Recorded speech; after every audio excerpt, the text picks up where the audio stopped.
Hallo und herzlich willkommen bei Schulgelaber. Mein Name ist Christoph. In dem heutigen Video soll es um das essentielle Thema im Bereich Schule gehen, und zwar die Elternarbeit. Wie wichtig sie ist, um einen maximalen Lernerfolg für Schülerinnen und Schüler zu gewährleisten. Aber ich möchte euch auch ein paar Tipps und Tricks an die Hand geben für den nächsten Elternabend oder auch das nächste Gespräch mit Eltern, damit ihr dort das Maximale und das Bestmögliche für euch, aber auch für das Kind herausholen könnt.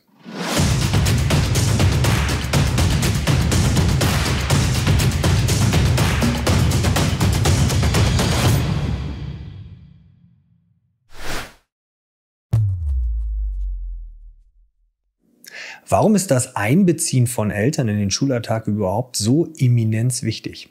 Das möchte ich ganz gerne mit euch an 2 Punkten festmachen. Zum einen an dem Bereich des Lernprozesses und zum anderen am Bereich des externen Kooperationsmöglichkeiten, um das Schulprofil zu erweitern, um Expertinnen und Experten, die euch sonst vielleicht nicht zur Verfügung stehen würden. Lasst uns gleich beim ersten Punkt loslegen, und zwar dem wichtigsten, den Lernprozess bzw. den Lernerfolg.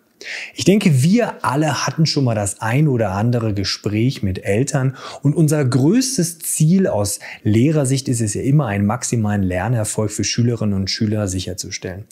Nichtsdestotrotz, wir können alles Mögliche machen. Wenn wir nicht die Unterstützung des Elternhauses haben, werden wir leider nicht zu einem ideal erfolgreichen Lernprozess kommen. Wir brauchen die Unterstützung von den Eltern, damit wir gemeinsam an einem Strang ziehen. Und hierbei möchte ich euch vielleicht eine Sache vor Augen führen. Natürlich wollen Eltern immer nur das Beste für ihr Kind. Ich würde ganz gerne, hier blende ich es mal ein, das Eisbergmodell euch zu Gemüte führen. Das Eisbergmodell sagt aus, dass wir nur die Spitze sehen des Sichtbaren.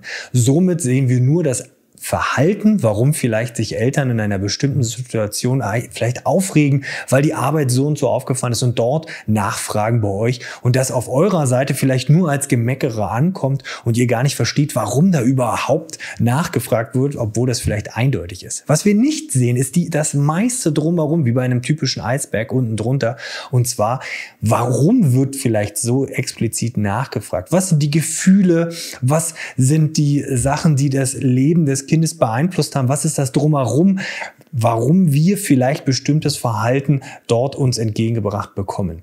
Das sollten wir uns immer wieder zu Gemüte führen. Der zweite Punkt, den ich ganz gerne anführen würde, beziehungsweise euch einfach mal als Gedanken mit auf den Weg geben möchte, warum es so wichtig ist, mit Eltern gemeinsam zu kommunizieren, ist es die Möglichkeit, auf externe Expertinnen und Experten zuzugreifen. Ich mache es mal an einem Beispiel fest.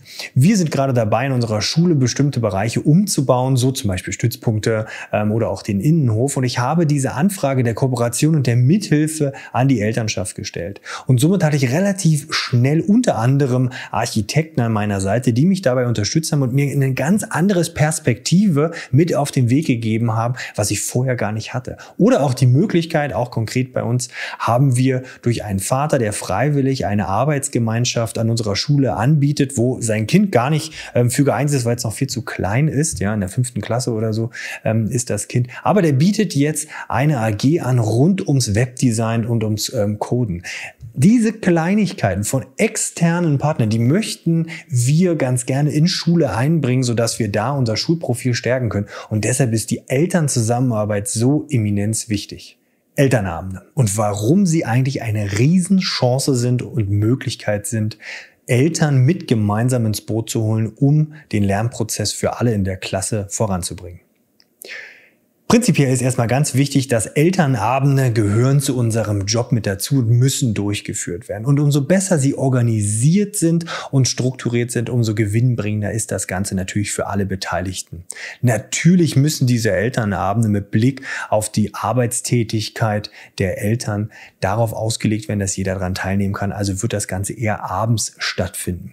Wichtig zu verstehen ist hier, dass es um das allgemeine Klassengefüge logischerweise geht und hier individuell individuelle Bereiche, um einzelne Kinder nicht die Möglichkeit haben, in aller Ausführlichkeit besprochen zu werden. Machen wir es mal an einem ganz konkreten Beispiel, wie wir das bei uns organisieren, was ich für sehr, sehr gut erachte. Zum einen haben wir als Schule das vorgegeben, wann bestimmte Elternabende im Jahrgang, und zwar der erste Elternabend, stattfindet, sodass sich Eltern, aber auch Kolleginnen und Kollegen langfristig darauf einstellen können, wann diese Abende stattfinden können und sich untereinander absprechen können. Des Weiteren ist es beim ersten Elternabend so, dass die Fachkolleginnen und Kollegen in die einzelnen Klassen hineingehen, sofern sie nicht auch gleichzeitig Elternabend haben, um sich dort vorzustellen und so grob eine Agenda ihres Faches vorzustellen und dort die Eltern schon mal gleich ins Boot mitzubringen oder mitzunehmen, damit sie wissen, was auf sie zukommt und sie denn das Kind dabei unterstützen können. Der zweite Bereich, den ich hier ganz gerne anführen möchte, ist, dass wir den Elternabend als Chance sehen, über die Entwicklung der Klasse, aber auch um Termine auf globaler Sicht zu kommunizieren und sich auszutauschen. Wie eben schon erwähnt, ein individueller Austausch zu einzelnen Schülerinnen und Schülern ist hier natürlich nicht möglich. Aber dafür haben wir natürlich eine Sprechstunde und dazu kommen wir jetzt. Elternsprechstunden und wie man sie effektiv nutzt. Elternsprechstunden kann man jederzeit in dem Rahmen des schulischen Alltags einbauen, und zwar indem jeder Kollegin oder jeder Kollege in seinen sogenannten Freistunden, Springstunden oder wie auch immer ihr sie benennt, also wenn ihr frei habt und gerade keinen Unterricht habt, dass ihr dort euch zu einem festen Termin und in Absprache mit der Schulleitung eure Elternsprechtage hineinlegt. Natürlich würdet ihr das mit Eltern dort kommunizieren und die Möglichkeit anbieten, dort vorstellig zu werden, um sich zu einem Schülerin oder zu einem Schüler länger und intensiver auszutauschen. Ganz wichtig, diese Termine finden nicht spontan statt, sondern sie werden so angeboten und in Absprache, weil es ja schließlich auch meistens im Vormittagsbereich liegt. Sprecht euch da untereinander mit der Schulleitung ab, dass dort nicht irgendwelche Vertretungsstunden hineingelegt werden, und wenn ihr es nicht so idealerweise habt, wie wir die Möglichkeit bei uns geschaffen haben, indem wir einen Besprechungsraum haben, wo die Kolleginnen und Kollegen sich einbuchen können, glaubt mir, sprecht mit eurem Vertretungsplan Menschen, der für den Stundenplan zuständig ist, und es wird immer einen Raum in der Schule geben, wo ihr euch austauschen könnt. Das Lehrerzimmer ist dafür sicherlich nicht der ideale Ort. Die zweite Möglichkeit, die ich euch ganz gerne aufzeigen möchte, ist eine digitale Sprechstunde anzubieten. Und hierbei empfehle ich euch einfach eine Satellite-Nummer zu holen. Wer genauer wissen will, warum eine Satellite-Nummer so eminenz wichtig ist als Lehrkraft, der sollte mal in das Video hier hineinschauen. Aber grob gesagt, es ist eine Handynummer, welche auf eurem Handy erscheint, und zwar auf eurem eigenen Handy, weil ihr werdet alle keine Diensthandys haben, logischerweise. Und das Schöne ist, es ist eine extra Nummer und ihr könnt erkennen, wenn euch da jemand anruft. Und wenn ihr das nur an Eltern ausgegeben habt, dann könnt ihr das genau und gut steuern und könnt selbst entscheiden, ob ihr jetzt vielleicht dafür Zeit habt für das Gespräch. Ansonsten könnt ihr natürlich da eine digitale Sprechstunde zu einer bestimmten Uhrzeit anbieten und dort mit Eltern in Austausch gehen, um sich etwas intensiver über bestimmte Bereiche auszutauschen. Aber ich empfehle euch, das Gespräch von Angesicht zu Angesicht ist hier doch das vorzuziehen, weil es, wie die Erfahrung ja gezeigt hat, doch etwas besser funktioniert als der digitale Austausch. Wie man schwierige Gespräche mit Eltern führt. Egal zu welchem Zeitpunkt, es wird auf jeden Fall passieren. In deiner schulischen Laufbahn wirst du ein kritisches Gespräch oder ein unangenehmes Gespräch mit Eltern führen. Ich wiederhole nochmal das Eisberg-Modell, was wir vor ein paar Minuten kurz uns angeschaut haben. Denkt immer daran, ihr seht immer nur das Verhalten, was euch entgegengebracht wird. Die Bedürfnisse, das Versteckte, die Gefühle etc., die seht ihr nicht. Alle möchten für ihr Kind nur das Beste haben. Nichtsdestotrotz müsst ihr euch nicht in unangenehme Gespräche führen lassen. Hier möchte ich euch einfach jetzt ganz konkret ein paar Strategien mit an die Hand geben. Erstens, wenn ihr merkt, es ist ein schwieriges Gespräch, bahnt sich an, dann empfehle ich euch, das noch besser vorzubereiten, als ihr das ohnehin schon macht. Geht ganz klar in das Gespräch hinein. Was ist das Ziel? Was ist die Message? Vielleicht, wo ist der Toleranzrahmen, über den ihr sprechen müsst? Und da ganz klar von vornherein die Grenzen für euch ziehen, aber trotzdem offen für das sein, was die Eltern dort sagen. Ansonsten wird das ganz schnell zu einem Pseudogespräch und das merkt natürlich mein Gesprächsteilnehmer gegenüber.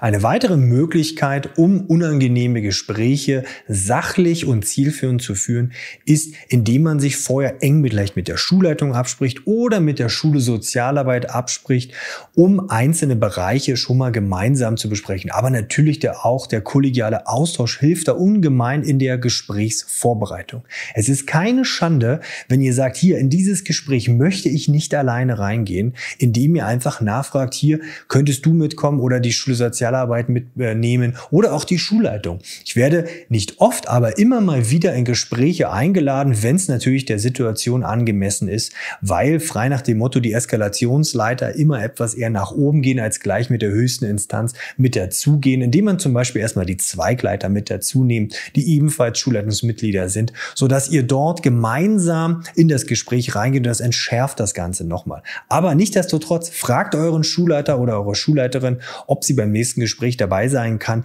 wenn ihr das Gefühl habt, dass das von euch vonnöten ist. Und es wird euch zu 100% nicht abgeschlagen. Darüber hinaus besteht die Möglichkeit, natürlich auch die Schulsozialarbeit oder andere Fachlehrkräfte mit ins Boot zu holen, zum Beispiel den Schulpsychologen etc. Das muss natürlich immer alles, wie eben auch erwähnt, das Gespräch mit der Schulleitung muss immer in Absprache und wenn es nur rein informativ ist, an die Eltern passieren, dass sie darauf vorbereitet sind, dass dort mehrere Personen zum Gespräch anwesend sein werden. Und auch hier gilt weiterhin, die Gesprächsführung liegt wahrscheinlich bei euch, sodass ihr von vornherein ganz klar sagt, was ist das Ziel dieses Gespräches. Wer nochmal etwas genauer hineinschauen möchte, wie man schwierige Gespräche führt und sich perfekt darauf vorbereitet, dem empfehle ich hier dieses Video. Dazu habe ich mal eine kleine Buchvorstellung gemacht, wo es um den Bereich schwierige Gespräche geht. Zusammenfassend lässt sich sagen, dass Elternarbeit eminenz wichtig ist. Zum einen zum erfolgreichen Abschließen eines Lernprozesses, einer Lernbegleitung im schulischen Alltag der einzelnen Kinder, sodass ihr dort gemeinsam zu einem gewinnbringenden Erfolg kommt. Der zweite Bereich ist, den ich ganz gerne herausstellen möchte, seht darin Chancen, euch zum Beispiel externe Experten hinzuzuziehen, die euren Schulalltag erleichtern, erweitern, aber auch euer Schulprofil schärfen. Darüber hinaus seht Elternabende, Elterngespräche, Elternsprechstunden als Chancen des individuellen Kontaktes mit Eltern und den individuellen Austausch. Wie handhabt ihr das denn eigentlich persönlich? Habt ihr noch ein paar Tipps und Tricks für mich? Dann haut's unten in die Kommentarfunktion hinein. Ansonsten wünsche ich euch einen großartigen und schwungvollen Tag. Ciao.